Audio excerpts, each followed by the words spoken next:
ಚಿತ್ತೂರಿನ ಸಮೀಪದಲ್ಲಿ ಒಂದು ತುಂಬು ಕುಟುಂಬದಲ್ಲಿ 5 ಜನ ವಾಸಿಸುತ್ತಿದ್ದರು. ಮನೆಯ ಯಜಮಾನ ಶಂಕರ, ಅವನ ಹೆಂಡತಿ ನಾಗರತ್ನ, ಅವರ ಹಿರಿಮಗಳು ಅನ್ಯ, ಅವಳಿಗೊಬ್ಬ ಮುದ್ದು ತಮ್ಮ ಆತ್ರೇಯ ಹಾಗೂ ಶಂಕರನ ತಾಯಿ ಸುಶೀಲಮ್ಮ. ಇವರು ತಮ್ಮ ಹಂಚಿನ ಮನೆಯನ್ನು ಒಂದು ಹಿರಿದಾದ ಬೆಟ್ಟದ ಕೆಳಗೆ ಕಟ್ಟಿಕೊಂಡಿರುತ್ತಾರೆ. ಶಂಕರನು ತನ್ನ ಹೊಲದಲ್ಲಿ ಕೆಲಸ ಮಾಡುತ್ತಾ ಹಾಗೆಯೇ ತಾನು ಬೆಳೆಯುತ್ತಿದ್ದ ತರಕಾರಿಗಳನ್ನು ಮಾರುತ್ತಾ ಜೀವನ ನಿರ್ವಹಿಸುತ್ತಿರುತ್ತಾನೆ. ಹೀಗೆ ಒಂದು ದಿನ, ಅಂಕಲ್, ನಾನು ದಿವ್ಯ ಹಾಗೂ ಈಕೆ ಕಾವ್ಯ, ನಾವು ಅನನ್ಯನ ಸಂಗಡಿಗರು, ಅವಳೊಂದಿಗೆ ಆಟವಾಡಲು ಬಂದಿರುವೆವು. ಅನನ್ಯ ಒಳಗಿದ್ದಾಳೇನೋ ಅನ್ನಲು ಶಂಕರನು, ಹೌದು ಪುಟ್ಟಿ, ಅನನ್ಯ ಒಳಗೆ ಇರುವಳು ಅಂದ. ನಾವು ಒಳಗೆ ಹೋಗುತ್ತೇವೆ ಎನ್ನುತ್ತಾ ದಿವ್ಯ, ಕಾವ್ಯ ಒಳಗೆ ಓಡಿದರು. ಅಲ್ಲಿ ಬಿದ್ದಿದ್ದ ಚೆಂಡನ್ನು ಎತ್ತಿಕೊಂಡು, ಹೇ ಅನನ್ಯ, ಇಲ್ಲೇ ಸಮೀಪದಲ್ಲಿರುವ ಬೆಟ್ಟದಲ್ಲಿ ಈ ಚೆಂಡಿನ ಜೊತೆ ಆಟವಾಡೋಣ ಬಾರೆ ಎನ್ನಲು 3 ಮಕ್ಕಳು ಬೆಟ್ಟದತ್ತ ಓಡಿದರು. ಅಷ್ಟರಲ್ಲಿ ತಾಯಿ ನಾಗರತ್ನ, ನಿಲ್ಲಿ ಮಕ್ಕಳೇ, ನೀವೆಲ್ಲ ಇಲ್ಲೇ ಆಟವಾಡಿ, ಆ ಬೆಟ್ಟದ ಬಳಿ ಹೋಗುವುದು ಬೇಡ ಎಂದು ಮಕ್ಕಳನ್ನು ತಡೆದಳು.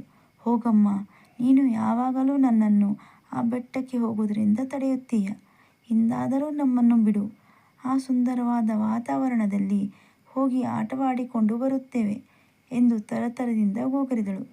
ಎಷ್ಟು ಹೇಳಿದರೂ ತಾಯಿ ಆ ಬೆಟ್ಟಕ್ಕೆ ಮಕ್ಕಳನ್ನು ಬಿಡಲಿಲ್ಲ.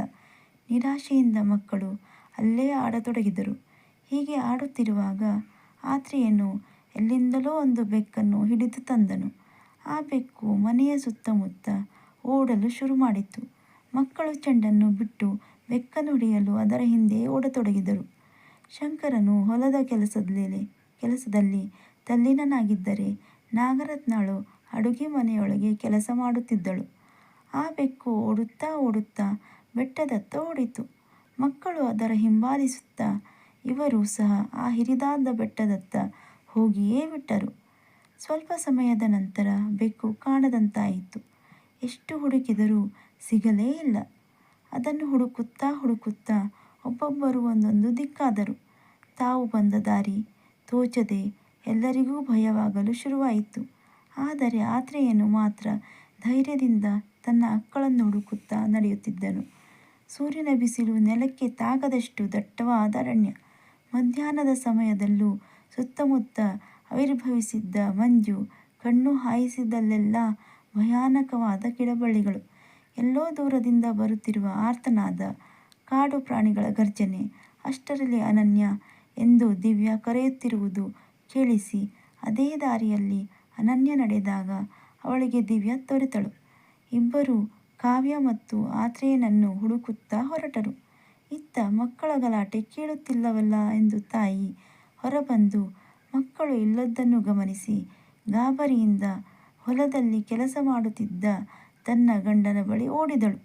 ಮಕ್ಕಳು ಎಲ್ಲೂ ಕಾಣುತ್ತಿಲ್ಲವೆಂದು ಹಾಗೂ ಅವರು ಖಂಡಿತವಾಗಿಯೂ ಆ ಬೆಟ್ಟಕ್ಕೆ ಹೋಗಿರುವರೆಂದು ಹೇಳಿದಳು. ಸಮಾಧಾನ ಚಿತ್ತವುಳ್ಳ ಶಂಕರನು ತನ್ನ ಹೆಂಡತಿಗೆ, ಮಕ್ಕಳು ಸ್ವಲ್ಪ ಹೊತ್ತು ಆಟವಾಡಿ ಬರುವರು ಎಂದು ಸಮಾಧಾನ ಮಾಡಿದನು. ಆದರೆ ಕೆಲವು ವರ್ಷಗಳ ಹಿಂದೆ ನಡೆದ ಒಂದು ದುರ್ಘಟನೆಯ ಪರಿಣಾಮವಾಗಿ ತಾಯಿ ನಾಗರತ್ನಾಳು ಮನಸ್ಸಿನಲ್ಲೇ ಕಳವಳಗೊಳ್ಳುತ್ತಾ ಮಕ್ಕಳ ಬರುವಿಕೆಯನ್ನೇ ಕಾಯುತ್ತಿದ್ದಳು. ಇತ್ತ ತನ್ನ ಸಖಿಯರನ್ನು ಹುಡುಕುತ್ತಾ ಹೊರಟ ಕಾವ್ಯಳಿಗೆ ದೂರದಲ್ಲಿ ಒಂದು ಗುಹೆಯಿಂದ ಕಾಪಾಡಿ ಕಾಪಾಡಿ ಎಂದು ಕರೆಯುತ್ತಿರುವ ಶಬ್ದ ಕೇಳಿಸಿತು. ಆ ಗುಹೆಯತ್ತ ಧಾವಿಸುವಷ್ಟರಲ್ಲಿ ಕಾಲಿಗೆ ಯಾವುದೋ ಒಂದು ಬಳ್ಳಿಯು ಸಿಕ್ಕಿಕೊಂಡು ದೊಪ್ಪನೆ ಬಿದ್ದಳು. ಮಳೆಗಾಲವಾದ್ದರಿಂದ ಬಟ್ಟೆ ಮೈಯೆಲ್ಲ ಕೆಸರಾಯಿತು. ಕೈಕಾಲುಗಳು ನೋವಲು ಶುರುವಾದವು. ಕಾಪಾಡಿ ಎಂದು ಕೂಗುತ್ತಿರುವುದು ಹೆಚ್ಚಾಯಿತು. ಹೇಗೋ ಬಳ್ಳಿಯನ್ನು ಭೇದಿಸಿ ಆ ಗುಹೆಯತ್ತ ಹೊರಟಳು. ಅಷ್ಟರಲ್ಲಿ ಗುಹೆಯಿಂದ ರಭಸವಾಗಿ ಒಂದಾದ ನಂತರ ಒಂದರಂತೆ ಬಾವಲಿಗಳು ಹಾರಿದವು. ಅವುಗಳೆಲ್ಲ ಹೋದ ಮೇಲೆ ಒಳಗೆ ಹೋಗಿ ನೋಡಿ ಕಾವ್ಯಳಿಗೆ ಕಣ್ಣು ಮಂಜಾಗಲು ಶುರುವಾಯಿತು. ಸ್ವಲ್ಪ ಮುಂದೆ ಹೋಗುತ್ತಿದ್ದಂತೆ ಎಲ್ಲೆಲ್ಲೋ ಕೆಂಪು ರಕ್ತದ ಕಲೆಗಳೇ ಕಾಣಿಸತೊಡಗಿದವು. ಮೂಳೆ, ತಲೆ, ಬುರುಡೆಗಳು ಚೆಲ್ಲಾಪಿಲ್ಲಿಯಾಗಿ ಬಿದ್ದಿದ್ದವು. ಅಷ್ಟರಲ್ಲಿ ಮುಂದೆ ನಡೆಯುತ್ತಿದ್ದ ಭಯಾನಕ ದೃಶ್ಯವನ್ನು ನೋಡಿ ಹೆದರಿ ಗುಹೆಯಿಂದ ಹೊರಹೋಗಲು ಓಡಿ ಕಾವ್ಯಾಳ ಕಾಲಿಗೆ ಒಂದು ಕಲ್ಲು ತಾಗಿ ಬಿದ್ದು ಮೂರ್ಛೆ ಹೋದಳು. ಕಾವ್ಯ ಕಂಡ ದೃಶ್ಯವಾದರೂ ಏನು? ಅವಳು ಮೂರ್ಛೆ ಹೋಗಲು ಕಾರಣವಾದರೂ ಏನು? ಮುಂದೆ ಅವಳ ಸ್ಥಿತಿ ಏನಾಯಿತು ಎಂಬುದನ್ನು ಮುಂದಿನ ಭಾಗದಲ್ಲಿ ನೋಡೋಣ.